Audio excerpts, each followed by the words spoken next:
Hello, my people, and welcome to the Carpool Companion. I am here in the car with my son, ready to go home. Not really. I'm going to go get some gas because we got not much kind of on the line. Tempting fate, as it were. So, not loving that, but, it is what it is. We're going to have a nice evening. I've got a couple options available for dinner tonight. A roast beef with demi-glace, potatoes, and green beans. Or fried ravioli with marinara and a Caesar salad. Thanks, Trader Joe's, for this wonderful meal that we are about to receive through your bounty. And it's great. I'm really looking forward to that. Should be nice.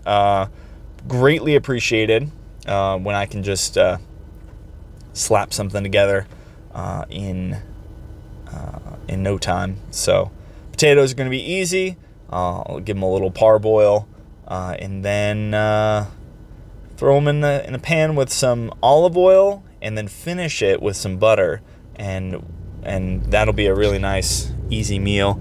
And then green beans, I'll probably use I'll probably use the green bean water first, to be honest, and then I'll use that same boiling water for the potatoes.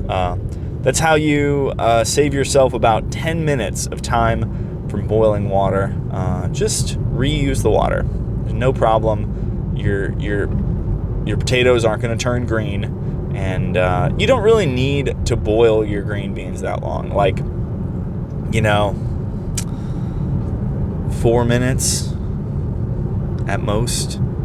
Although maybe I do use do the potatoes first. Wash the potatoes, obviously, right? But and that because the potatoes are gonna cook longer, but then the green beans, you basically have to saute them right away. And I kind of want to avoid that if possible, because no one wants to have green beans already cooked. And yeah, I certainly don't. I like cooking. It is definitely an enjoyable pastime for me. I have been cooking food for a long time. Over 20 years, I guess. So you don't really cook when you're a kid. You get food made for you, unless you're resourceful. And, there's varying levels of cooking, I think. My version of cooking when I was at home as a kid was like the flavor wave. You guys ever remember that? It's like a circulation oven. What is it called? A circulation oven? Not a convection oven. You just stuck it in there on the grill, and then it would circulate the air, and you'd get a delicious meal. So, ate a lot of steak as a kid. Anyway, cooking nowadays is much more enjoyable as someone who sees it as a craft and as a skill that you can develop and work on and cultivate a sense of appreciation for the process. There's a lot of people that don't feel that way about cooking. They feel like it's a chore, or why buy it, or why make it when I can just buy it? But you're kind of paying for the labor. And why pay for the labor when you can be the labor? It's just so easy. Cooking is just so easy.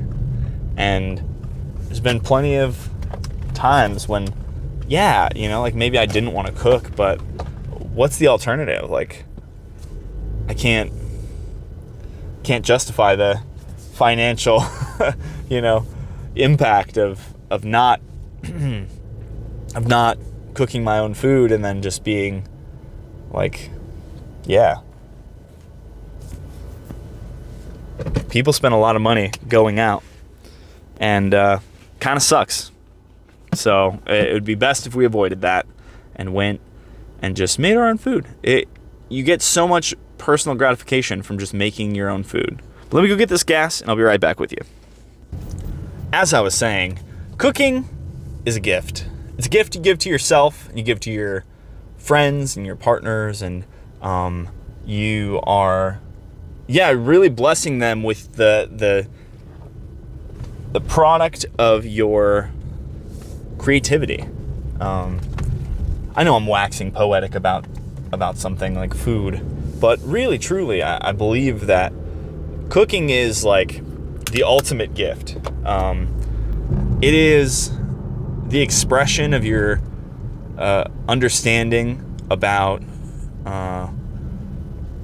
what goes well together, and experimentation, really, about so many things. The way that food is cooked, the way it's prepared, the time that goes into it.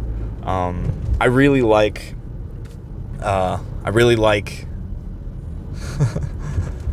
soups and stews for that reason, because making a soup or a stew, there's technique, but there's also like a lot of patience, and I just feel like it's the most loving food. It makes you feel loved, and I think that's a wonderful thing. It's a wonderful thing to feel loved, and it is the time that you spend making something like that. Think about a gumbo, like the patience you have to demonstrate to make a gumbo, and like making the roux and adding the ingredients, and like the process of slowly developing flavors on flavors, and the consistency, getting the right consistency. I'll tell you, when I worked at this restaurant, Donovan's in San Diego, in La Jolla, it was my job to make the clam chowder, which is like a staple at this restaurant. And to get the right consistency for this stew, you had to make a roux. You had to like do the vegetables just right. So like the base of like onions and the garlic, and it just, everything had to be perfect. And the amount of times, let me tell you, it is a problem. It is a problem when you burn the bottom of a stew. Like when you burn the bottom of clam chowder, you've ruined it. So adding in the seafood and then having to throw away $100 worth of product because of one thing. Wesley does. Even my son understands that important message of patience and doing it right with the fullness of your being. It takes time, and it is definitely not for the weak of heart, making a soup or a stew, but it's also super rewarding. Like a chili, oh man, the amount of attention that goes into preparing all the vegetables, and yeah, I mean it is a labor of love. So yeah, I really like cooking for those reasons, and it's not lost on me the challenge of what it is to cook. I think that one more thing about cooking that kind of it's kind of silly, but like I don't know why it's portrayed as a feminine thing, because in reality, like as a society, this concept that like it's so archaic, but men are there to bring home the bacon so the women can cook it. Like, oh my gosh, could you be any more of a tool with these archaic ideologies of what a man or a woman does? I'm watching The Last Airbender, and the new live action series, not the cartoon, and Katara, she's a waterbender, so she can control and use water, and they're at the northern area. Listen, I'm not spoiling anything, because let's be honest, this TV show, the animated version, has been around for, it was out when I was a kid, so like when I was in my early teens. So I'm not spoiling anything. So go watch the show. If you don't want to listen to it, come back in 2 minutes. She goes to the northern water tribe. She's from the southern water tribe, and previously they had been the southern water tribe had been assailed by the Fire Nation, who is like the bad guys in the show, and they killed a bunch of people, including her mother, and she is a waterbender. So her mother was not a waterbender as far as I'm aware, but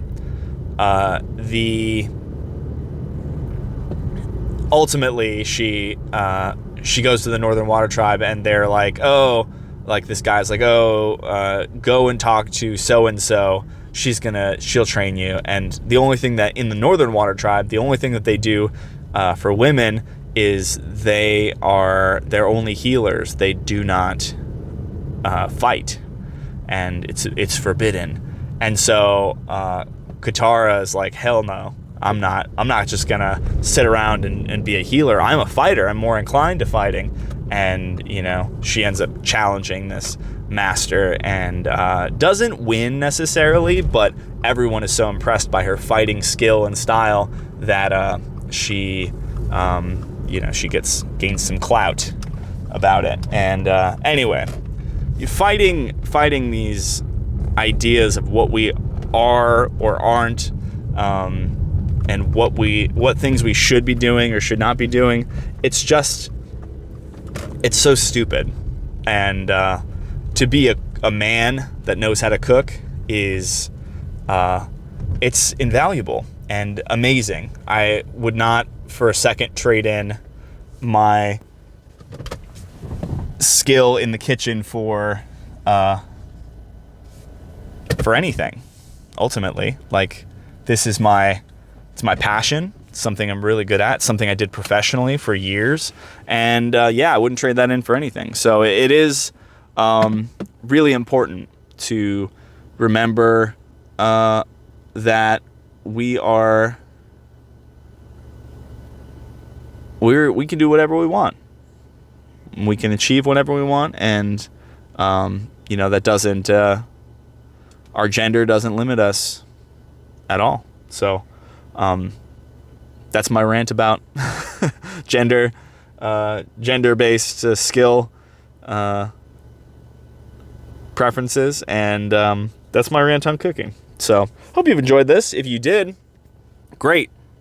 You should like this video. You should subscribe for more great content like this. Son, do you have anything to say to the fine people on the internet? You got something to say?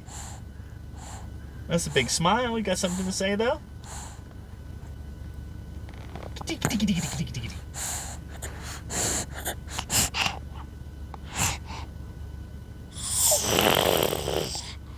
Well, you heard him.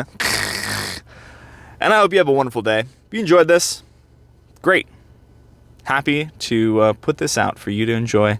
And I hope you have a wonderful wonderful day. See ya.